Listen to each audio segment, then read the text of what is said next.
أعوذ بالله من الشيطان الرجيم بسم الله الرحمن الرحيم وبه نستعين وهو خير ناصر ومعين وصلى الله على سيدنا محمد وأهل بيته الطيبين الطاهرين اللهم صل على محمد وآل محمد وعجل فرجهم واللعن الدائم على أعدائهم أجمعين من الآن إلى قيام يوم الدين رب اشرح لي صدري ويسر لي أمري واحلل عقدة من لساني يفقه قولي اللهم أنطقني بالهدى وألهمني التقوى.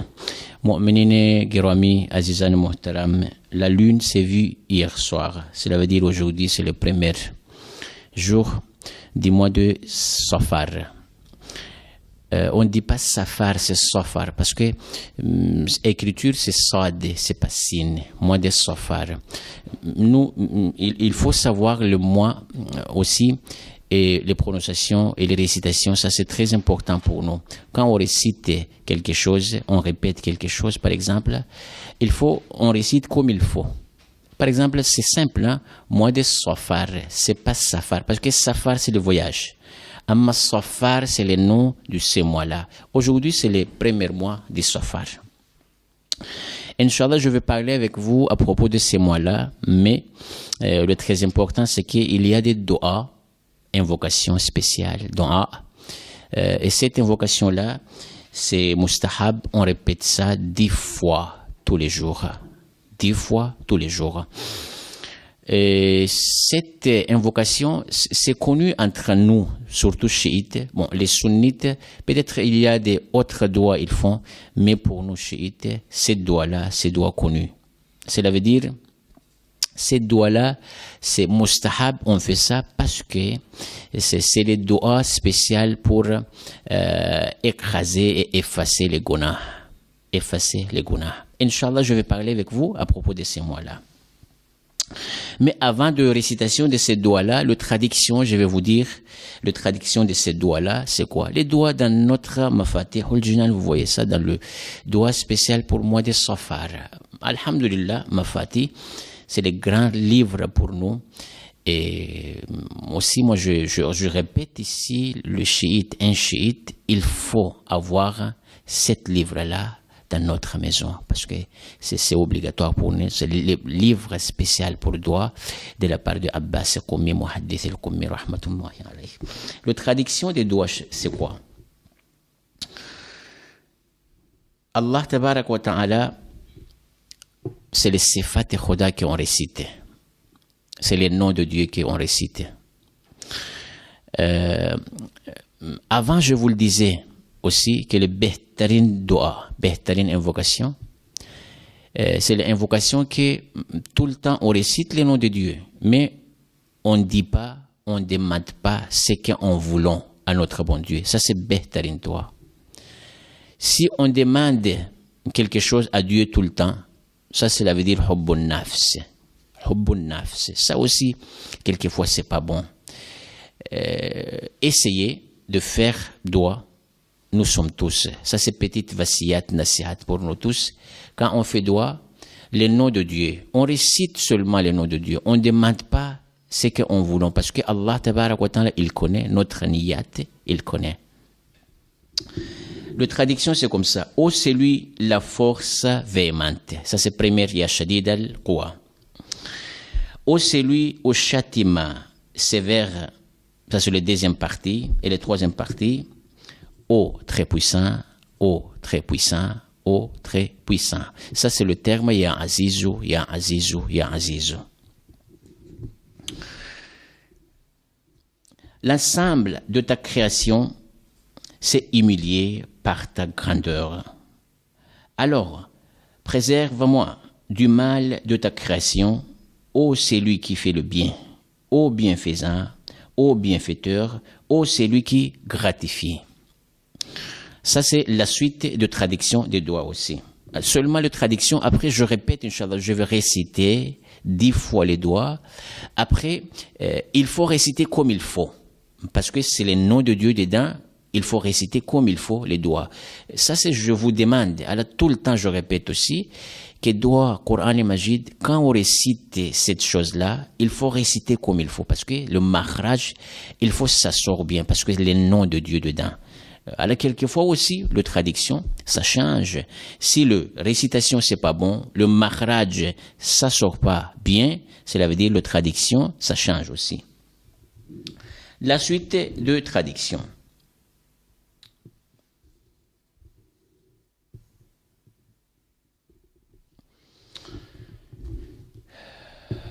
Ô point de Dieu, autre que toi, gloire à toi, c'est que j'étais au nombre des injustes, nous l'avons exaucé et nous l'avons préservé de l'affliction. Voilà comment nous savons les croyants. Après, à la fin des doigts, c'est « Wa sallallahu ala Muhammadin wa alihi at-tayyibin at-tahirin » et que Dieu prie sur Muhammad et sur les membres bons et purs de sa famille. Cela veut dire « Ahl bayt at-tayyibin at-tahirin ». Les doigts, c'est pas long, doigt. C'est quelques mots en doigt. On peut apprendre ça par cœur. Alors, quelquefois, parce qu'il y a des choses il faut apprendre par cœur. Alors, c'est pas tout le temps on regarde le mafati, tout ça, mais pour la première fois, Inch'Allah, vous répétez petit à petit, Inch'Allah, vous allez voir que doigt, c'est pas difficile, c'est facile, ces doigts-là. Bon, je répète les doigts et je récite 10 fois les doigts. Vous voyez comment on récite les doigts et safar. اللهم صل على محمد وآل محمد اللهم صل على محمد وآل محمد اللهم صل على محمد وآل محمد وعجل فرجهم أعوذ بالله من الشيطان الرجيم بسم الله الرحمن الرحيم يا شديد القوى ويا شديد المحال يا عزيز يا عزيز يا عزيز ذلت بعظمتك جميع خلقك فاكفني شر خلقك يا محسن يا مجمل يا منعم يا مفضل يا لا إله إلا أنت سبحانك إني كنت من الظالمين فاستجبنا له ونجيناه من الغم وكذلك ننجي المؤمنين وصلى الله على محمد وآله الطيبين الطاهرين. Ça, c'est la première partie des doigts. Inch'Allah, je vais répéter ça 10 fois. Alors, vous allez voir, la répétition aussi, les récitations, c'est pas difficile dans ces doigts-là. اللهم صل على محمد وآل محمد وعجل فرجهم يا شديد القوى يا شديد المحال يا عزيز يا عزيز يا عزيز ذلت بعظمتك جميع خلقك فاكفني شر خلقك يا محسن يا مجمل يا منعم يا مفضل يا لا إله إلا أنت سبحانك إني كنت من الظالمين فاستجبنا له ونجيناه من الغم وكذلك ننجي المؤمنين وصلى الله على محمد وآله الطيبين الطاهرين.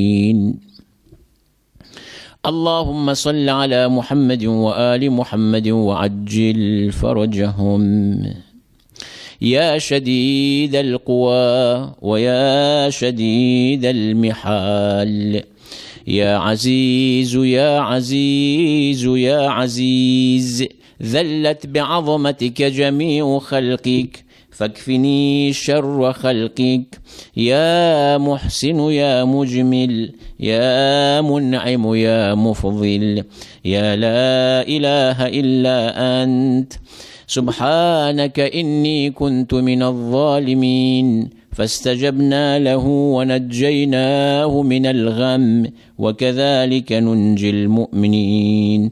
وصلى الله على محمد وآله الطيبين الطاهرين.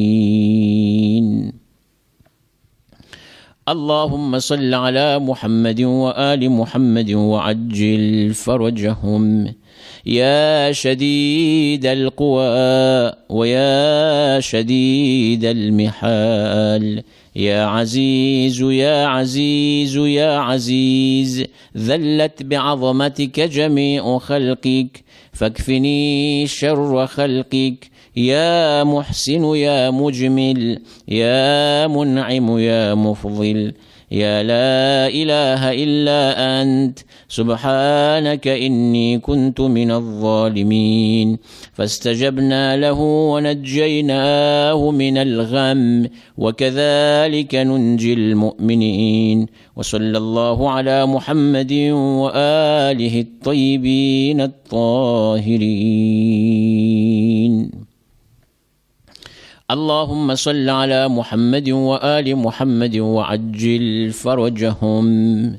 يا شديد القوى ويا شديد المحال، يا عزيز يا عزيز يا عزيز، ذلت بعظمتك جميع خلقك فاكفني شر خلقك. يا محسن يا مجمل يا منعم يا مفضل، يا لا إله إلا أنت سبحانك إني كنت من الظالمين. فاستجبنا له ونجيناه من الغم وكذلك ننجي المؤمنين. وصلى الله على محمد وآله الطيبين الطاهرين.